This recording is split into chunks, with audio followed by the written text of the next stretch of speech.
Ottawa, the Conservatives have asked the federal ethics watchdog to investigate a controversial Atlantic Canada fishing license the Liberal government awarded earlier this year to a partnership of Indigenous groups, part of the government's efforts to further reconciliation.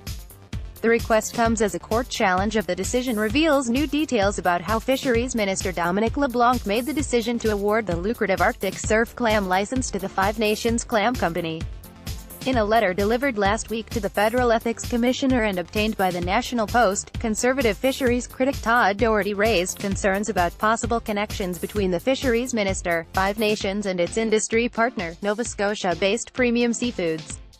The CEO of Premium Seafoods, Edgar Sampson, is the brother of a Liberal MP, and the president of Nunatukovit, one of Five Nations Indigenous partners, is a former Liberal MP. I am concerned that the relationship between Five Nations Clam Company and its partner, Premium Seafoods, could have played a role in Minister LeBlanc's decision, Doherty wrote. By awarding the lucrative license, potentially worth millions of dollars, to a Liberal colleague's brother's company, it would appear the minister has improperly furthered private interests. The controversy stems from a decision the Liberals made last year to create a new Arctic surf clam license and award 1/4 of the existing quota to a partnership that includes multiple Indigenous communities. The move was intended to further reconciliation by helping Indigenous peoples gain a foothold in a lucrative market and to break the monopoly on Arctic surf clams that has been held by Halifax-based Clearwater Seafoods. The clams are a popular sushi ingredient in Asia and, in 2016, the company's revenue from surf clam sales was nearly $92 million. In February, LeBlanc announced the license would go to Premium Seafoods and the Five Nations Clam Company, a new entity comprised of Indigenous groups in Quebec and all four Atlantic provinces, headed by Chief Aaron Sock of the watchdog First Nation in New Brunswick. However, as Doherty points out in his letter, Five Nations didn't actually have all of its Indigenous partners nailed down when it was awarded the license. It only formally announced its partners in March. Could the minister have given preferential treatment to Five Nations and Premium Seafoods over other competing bids that on the surface, appear to have met the expression of interest criteria? Doherty wrote. This proves that the minister knew that Five Nations did not have the required Indigenous partners, but he approved their bid anyway. In late March, the Mi'apukikmi Kama'wi Mawiomi First Nation, which submitted an unsuccessful bid for the license with two other Indigenous groups in Newfoundland, filed an application for judicial review of the decision in federal court. The application claims that Five Nations didn't meet the criteria for the license because it didn't have multiple Indigenous partners in place when it applied. The minister failed to apply the priority criteria fairly, the court document reads. Instead, he gave priority to an applicant that stated it would attempt to meet the criteria after it was awarded the license. The federal government has submitted hundreds of pages of documents in response to the legal challenge, including the full text of all 9 applications it received. The records show the government identified drawbacks in many of the bids, and that LeBlanc was aware of weaknesses in the Five Nations proposal.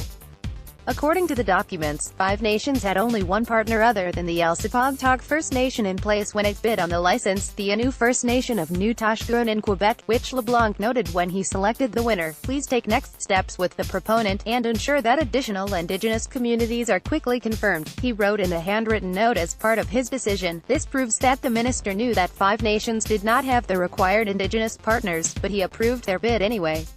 Doherty said in the House of Commons Monday. LeBlanc responded by saying the decision would give Indigenous communities historic access to this important offshore fishery, surf clams. Clearwater Seafoods. In defending his decision, LeBlanc has said that a number of proponents reserved spots for unconfirmed Indigenous groups. The documents show one other applicant, a partnership between Indigenous groups in Quebec, Labrador and New Brunswick, used similar placeholders. The Five Nations bid also indicates that its Indigenous partners would own only a 25% share of the operation, less than the Indigenous share of several other bids, with Premium Seafoods controlling the rest. But the records also show weaknesses in many of the other applications. 2 were thrown out early on for failing to meet basic criteria for Indigenous involvement. Another had no confirmed industry partner in place. The Mi'apukikmi Kama'wi First Nations proposal, according to a government assessment, estimated that about 100 new jobs would be created, but provided few details related to training or other benefits. Since Ottawa announced the new surf clam license last fall, Clearwater has opposed the decision, claiming the loss of 1/4 of the quota could result in job losses or cutbacks, particularly at its processing plant in Grand Bank, NFLD. The court records show some of the attempts Clearwater made to retain its control of the fishery.